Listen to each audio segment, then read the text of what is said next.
예수께서 감람산 위에 앉으셨을 때 제자들이 조용히 와서 이르되 우리에게 이르소서 어느 때에 이런 일이 있겠사오며 또 주의 임하심과 세상 끝에는 무슨 징조가 있사오리까?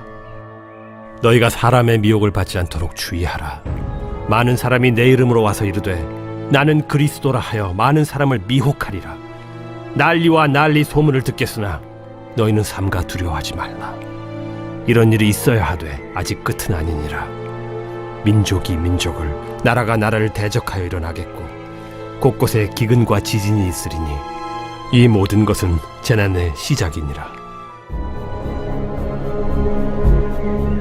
그때 사람들이 너희를 환난에 넘겨주겠으며 너희를 죽이리니 너희가 내 이름 때문에 모든 민족에게 미움을 받으리라.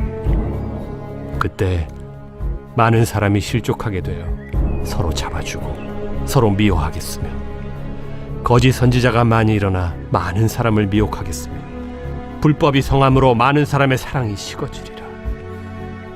그러나 끝까지 견디는 자는 구원을 얻으리라. 이 천국 복음이 모든 민족에게 증언되기 위하여 온 세상에 전파되리니 그제야 끝이 오리라. 아담과 하와의 범죄 이후 세상은 점점 더 악하게 됩니다. 아담과 하와는 선악과를 따먹음으로 말미암아 세상에 죄를 가지고 오게 되죠. 작은 죄인 것 같지만 이 죄는 점점 더 커지게 되었습니다.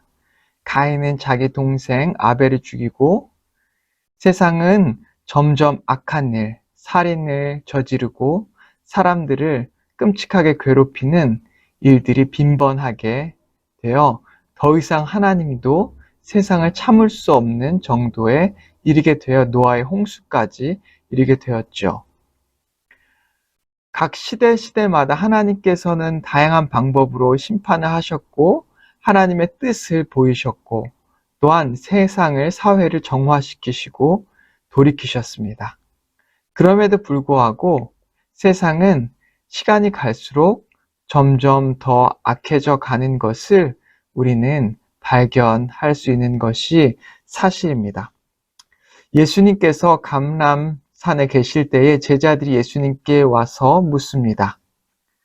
주의 임하심과 세상의 끝에는 무슨 징조가 있겠습니까? 세상 끝날에 대한 질문을 하고 있는 것이죠. 예수님의 대답에서 우리는 이 마지막 날에 대한 그림을 그려볼 수 있습니다. 오늘 본문을 저희가 한번 들어보았을 때, 읽어봤을 때, 그 모습이 어떠한 것 같습니까? 저는 예수님의 대답 가운데에서 이 마지막 날의 모습이 암울하고 또한 끔찍하고 죄로 가득 차 있다고 하는 것을 발견할 수가 있었습니다. 거짓 선지자, 거짓 그리스도가 일어나서 사람들을 미혹하는 세상이 옵니다. 많은 사람들이 실족하고 서로 미워합니다. 불법이 성하고 사랑이 식었습니다. 민족이 민족을, 나라가 나라를 대적하는 전쟁과 싸움의 시대가 도래합니다. 예수님을 믿는 사람들에게 큰 환난이 다가오는 시대입니다. 이 예수님께서 말씀하신 오늘 본문에 이 내용을 요약한 건데요. 이 세상이 죄로 가득 차 있다는, 마지막 때에는 죄로 가득 차 있다고 하는 것을 우리는 발견할 수 있는 것이죠. 오늘 이 본문에서 이 어떤 학자들은 오늘 큐티 책에도 잘 나와 있듯이 어떤 학자들은 이스라엘의 마지막 심판의 모습, 로마로 인해서 이스라엘이 없어지는 이 마지막 심판의 모습을 예수님께서 말하고 있다라고 말하는 학자도 있고요. 어떤 학자는 인류의 마지막 모습이라고 말하는 학자도 있고요. 어떤 학자는 이스라엘의 마지막 심판의 모습과 또한 인류의 마지막 심판의 모습을 모두 나타내고 있다고 말한 학자가 있다고 말하고 있습니다. 그런데 오늘 말씀에서 정말 중요한 것은 죄가 세상에 들어온 이후 이 세상의 모습입니다. 그리고 이런 세상 가운데, 죄로 가득한 세상 가운데 우리 크리스천들은 어떻게 살아야 하는지에 대한 해답을 찾아야 하는 것이죠. 저는 가끔 이런 상상을 해봅니다. 과거의 전쟁은 얼마나 무서웠을까? 오늘날의 전쟁도 무서웠죠. 폭탄이 터지고 또 비행기와 전투기와 탱크가 사람들이 죽이는 그런 전쟁이 얼마나 두렵고 무섭습니까? 그런데 과거의 전투를 상상해 보면 그때에도 끔찍하게 서로를 죽였을 것 같습니다. 지금처럼 손쉽게 사람을 죽이지 못했기 때문에 그때는 사람들의 팔과 다리를 잘라서 죽이고 배와 등을 칼로 찔러서 그리고 화살을 쏘아서 사람들이 천천히 피를 흘리며 끔찍하게 죽어가는 그 모습들이 상상되었습니다. 그러한 끔찍한 전쟁의 모습들이 인류의 역사 가운데에서 한 번도 쉬지 않고 이어진 것이 바로 오늘날의 역사인 것을 우리가 발견할 수 있죠. 어떻게 보면 이 세상은 그렇게 끔찍한 것 같습니다. 북한군이 남한을 쳐들어왔을 때 이 총알이 부족해서 사람들을 일렬로 세워두고 그리고 총을 대고 사람들을 쏘아서 몇 명을 한꺼번에 죽였다는 이야기를 들었습니다. 사람들을 묶어서 물에 내던지기도 하고요. 나치들이 이스라엘 유대인들을 죽일 때 많은 사람들을 한 번에 학살하기 위해서 땅을 파서 사람들을 묻어 죽이거나 아니면 가스로 사람들을 죽이거나 끔찍하게 사람들을 생체 실험하면서 죽였거나 했던 모습들도 우리가 잘 알고 있습니다.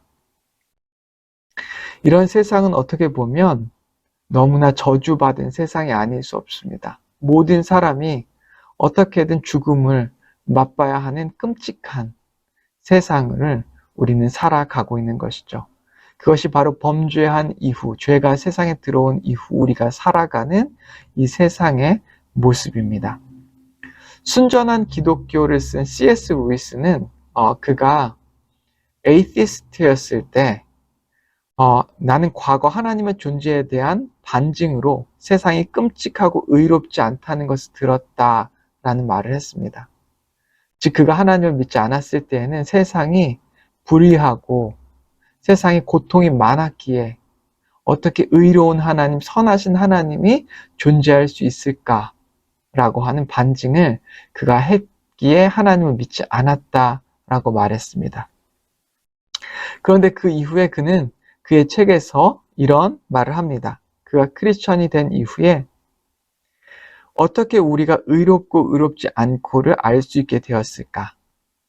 휘어진 선을 보고 이 선이 휘어졌다고 말할 수 있는 것은 우리에게 직선이라고 하는 개념을 우리가 가지고 있기 때문이다. 이처럼 이 세상을 보면서 이 세상이 의롭지 않은 세상이다 라고 말할 수 있는 것은 우리에게는 의로운 세상, 완벽한 세상에 대한 개념을 가지고 있기 때문이다 라고 말했습니다. 그러면서 나는 완전히 다른 세상, 완전한 세상을 위해서 창조되었습니다 라고 말을 했다고 합니다. 결국 이 세상은 악이 가득 찬 의롭지 못한 세상이고 범죄한 사람들로 가득한 세상이 있지만 결국 하나님께서 우리에게 주실, 우리 믿는 자들에게 주실 세상이 있다고 하는 것입니다. 오늘 본문 마태복음 24장 13절과 14절에는 우리가 이 죄악으로 가득 찬 세상에서 어떻게 끝까지 견디며 무엇을 하면서 살아남아야 할지를 말씀하고 있는데요. 제가 13절과 14절을 읽겠습니다. 그러나 끝까지 견디는 자는 구원을 얻으리라. 이 천국 복음이 모든 민족에게 증언되기 위하여 온 세상에 전파되리니 그제야 끝이 오리라. 믿음을 가지고 끝까지 견뎌야 한다고 말씀하고 있습니다. 믿는 자들은 탄압받고 선을 행할 때에 더 고통받는 시대가 올 것입니다. 사람들이 선을 행하는 사람들을 향해서 손가락질하고 멍청하다고 말하는 시대가 올 것입니다. 그런데 그런 시대 끝까지 견디며 선을 행하며 믿음을 지키라고 말씀하고 있는 것이죠. 그리고 또한 모든 민족에게 나가 천국 복음을 증거하라고 말씀하고 있습니다. 우리는 이 말씀을 따라서 이 범죄한, 이 죄가 간영한 이 세상 속에서 하나님의 말씀을 따라서 끝까지 인내하며 하나님의 말씀을 지키며 선을 행하고 모든 사람들에게 민족에게 나가 복음을 증거하는 여러분과 제가 되기를 주님의 이름으로 축원합니다. 같이 기도하겠습니다. 주님 감사합니다. 오늘 이 세상을 보면 죄악투성입니다. 점점 더 악해져 가고 끔찍한 범죄와 악한 일들이 여기저기서 일어납니다. 전쟁으로 수많은 사람들이 고통받고 있는 세상입니다. 믿는 자들이 고통받는 세상이 오고 있습니다. 주님, 이러한 상황 가운데 끝까지 견딜 수 있는 믿음을 우리에게 주시옵소서. 그리하여 믿음을 따라 선을 행할 수 있게 인도하시고 또한 나아가 복음을 증거할 수 있게 인도하여 주시옵소서. 예수님의 이름으로 기도했습니다. 아멘.